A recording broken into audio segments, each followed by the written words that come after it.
Hello, everyone, and welcome to another episode of Customer Experience Myth Busting with me, Darren Wake, and delighted to be joined once again by Ian Golding. Hello, Ian. Hello, Darren. Wonderful to be joined by you again, and thanks everyone for all your engagement. We've put out a few CX myth busting videos so far. We've got a few others in the can that we'll be rolling out, so thank you very much for your engagement and questions and pointers on these.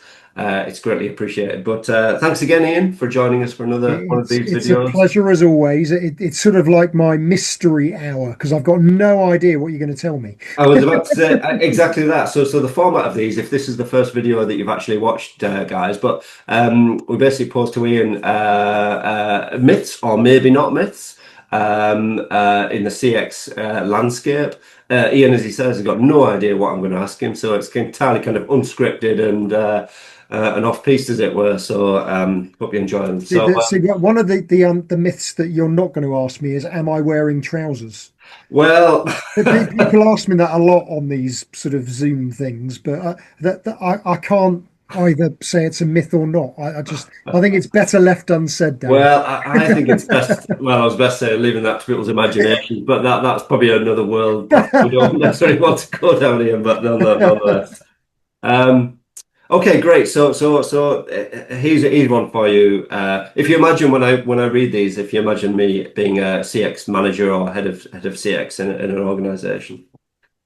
So as long as I work on overall customer experience improvements, I don't really need to worry about responding to individual customers who have had a problem and given me feedback to tell me that they've had a problem. Oh, what an interesting question. So I would say that is a myth. I'll come straight out with it. There's no pussyfooting around on that one. That is a myth. But it's a really interesting question because there are two parts to it. Hmm. The first part being, as long as I'm working on the improvement of the overall experience. So I can't remember if we've discussed this before in any of these videos, but the likelihood is we haven't. And because the last time we did this, I was in a different country, so I wasn't in my office. I'm now in my office, which means that to answer this question, I'm going to introduce my flip chart. Is that all right, Darren? Absolutely fine. Props are Because allowed. Props are allowed. Videos and flip again, I charts didn't attached. know you were going to ask this question, but there is the answer to the question, bizarrely, is written up on my flip chart, That is a bizarre um, coincidence. Yes. Yeah. which suggests that this is the kind of thing that people will often ask me. So one of the things that I talk about a lot is the need for organizations to prioritize what they need to improve. And when I talk about prioritization, there are two types of priority: Mm. macro priorities and micro priorities. The first part of your question, as long as I'm fixing the overall experience or words to that effect, if organizations are focused on tangibly, measurably improving the customer experience, they should know what their top five customer focused priorities are.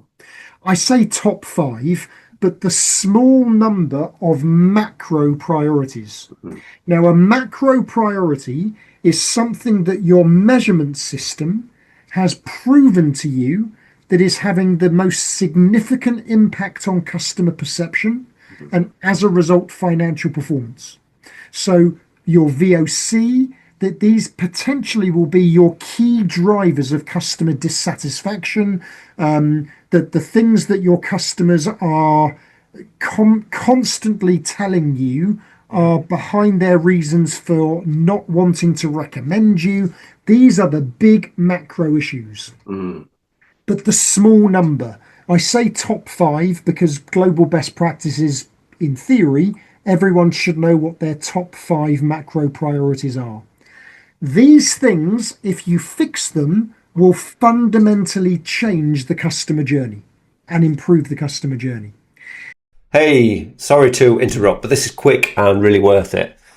Are you tired of manual processes and never getting to what really matters, which is actually taking action from customer feedback?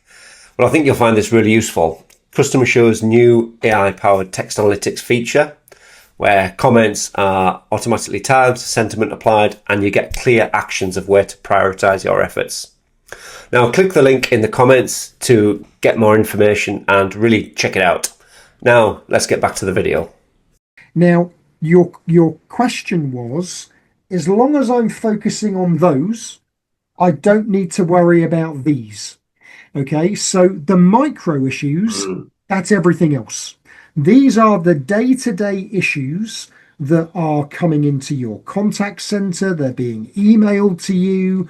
People are posting them on social media, on WhatsApp, on review sites. These are the day-to-day issues that customers are having. These micro issues cannot be ignored because these are happening in the moment. The thing about micro issues, though, is that a micro issue very often is corrected.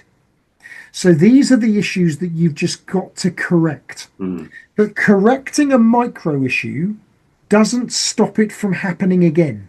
Yes. One of the expressions in the field of customer experience is closed loop feedback. And closed loop feedback is very important. If a customer tells you they've got a problem, you need to deal with that problem and close the loop and tell them what you're doing about it. But a lot of those problems are micro issues. Yeah. Once you've corrected it, that's great. But as I say, it doesn't necessarily resolve it. It's also not necessarily a fundamental problem. It's not necessarily something that is happening to the majority of customers, that is a significant pain point in your customer journey.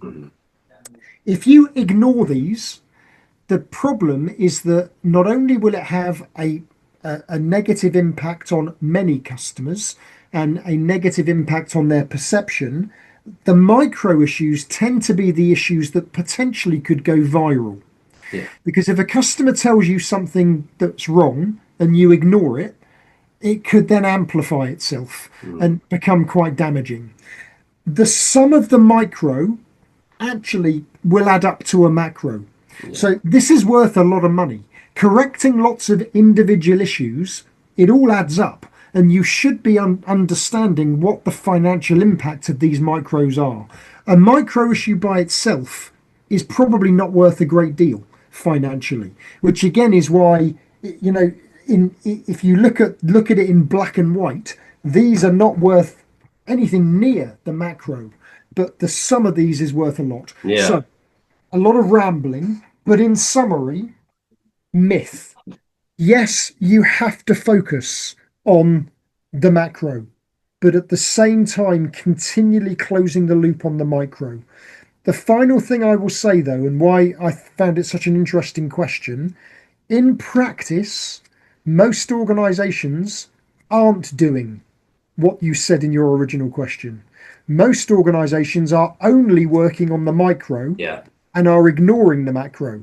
Ignoring the macro either because they're too difficult to fix. Oh, it's going to take too long. We need too much investment. We need a system, and they just ignore them. Or because they don't know what they are. That they do not understand their customer journey. They don't have the right measurement in place, so they don't even know what the macro issues are. So the majority are only working on the micro, not working on the macro. But your original question, myth. You should be working on both of them at the same time. Yeah. No, I totally agree with that. We always say service recovery and service improvement and looking at both sides of it. And you're absolutely right that all too often we engage with organizations where they're either doing nothing initially, and then the first thing to fix, which is possibly the easiest, putting out those immediate fires, the service recovery, the closed loop feedback, as you say.